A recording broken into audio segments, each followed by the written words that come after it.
আজকে আমরা r to the power n ও c to the power n এ ভেক্টর নিয়ে আলোচনা করব।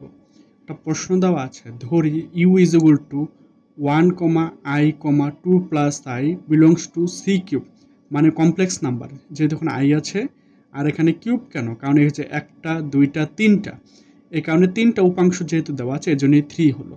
এবং v is equal two 2i, 3 minus 2i, 0 belongs to c3, মানে কমপ্লেক্স নাম্বার 3, মানে এই যে তিনটা উপাংশ যেহেতু দেওয়া আছে। তাহলে ইউ ডট ভি এবং ভি ডট ইউ নির্ণয় করো। আবার u dot v is equal to v dot u conjugate যাচাই করো। এখানে কয়েকটা জিনিস, একটা দুইটা তিনটা জিনিস বের করতে হবে। তাহলে প্রথমে আমরা লিখব, দেওয়া আছে ইউ এর মান তুলব আর ভি এর মান তুলব। প্রথমে ইউ ডট ভি বের করব, তাহলে ইউ এর মান তুললাম আর ভি এর মান তুললাম। আর আমরা জানি জটিল সংখ্যার গুণ কি, প্রথমটার সাথে যখন প্রথমটা গুণ হবে এটা কি হয়ে যাবে, কনজুগেট হয়ে যাবে, মানে অনুবন্ধী হয়ে যাবে। তারপর আই ইন্টু এই যে 3 মাইনাস আই, এটার কি কনজুগেট হয়ে যাবে। আই ইন্টু এই যে 2 প্লাস আই, এটারও কি হয়ে যাবে, কনজুগেট হয়ে যাবে।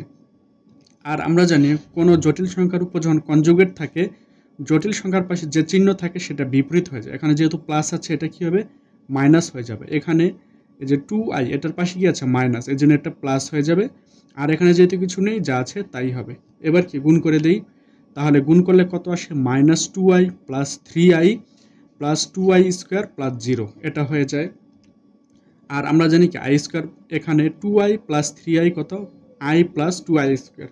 আর আমরা জানি আই স্কোয়ার মানে কি -1, তাহলে -2 প্লাস আই, তাহলে আমরা এটা পেলাম। এবার বের করব ভি ডট ইউ, তাহলে এখানেও সেম একই, প্রথমটার সাথে 2i ইন্টু 1, এটার উপর কনজুগেট হয়ে যাবে, প্লাস 3 মাইনাস 2i ইন্টু এই যে i মডুলা উপরে কনজুগেট হয়ে যাবে, প্লাস 0 ইন্টু 2 প্লাস i উপরে কনজুগেট হয়ে যাবে। এবার 2i এখানে কনজুগেট করলে 1, আর এখানে কনজুগেট কি মাইনাস i, কারণ বিপরীত চিহ্ন হয়ে যাবে। 2 প্লাস i, i এর পাশের বিপরীত চিহ্ন কি হয়ে যাবে, মাইনাস হয়ে যাবে। এবার যদি আমরা ক্যালকুলেশন করি, 2i minus 3i plus 2i square plus 0, এটা হয়ে যায়। তাহলে কত আসে, 2i minus 3i minus i plus 2i square. আর আমরা জানি i স্কোয়ার মানে কি -1, তাহলে মাইনাস i মাইনাস 2। এবার একটু সাজিয়ে লিখি, -2 মাইনাস i।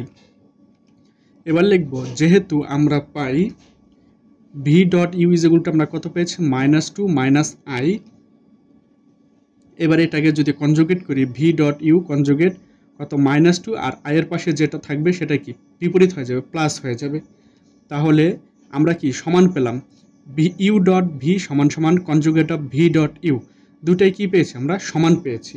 তাহলে এটাই হলো এই সূত্রের প্রমাণ।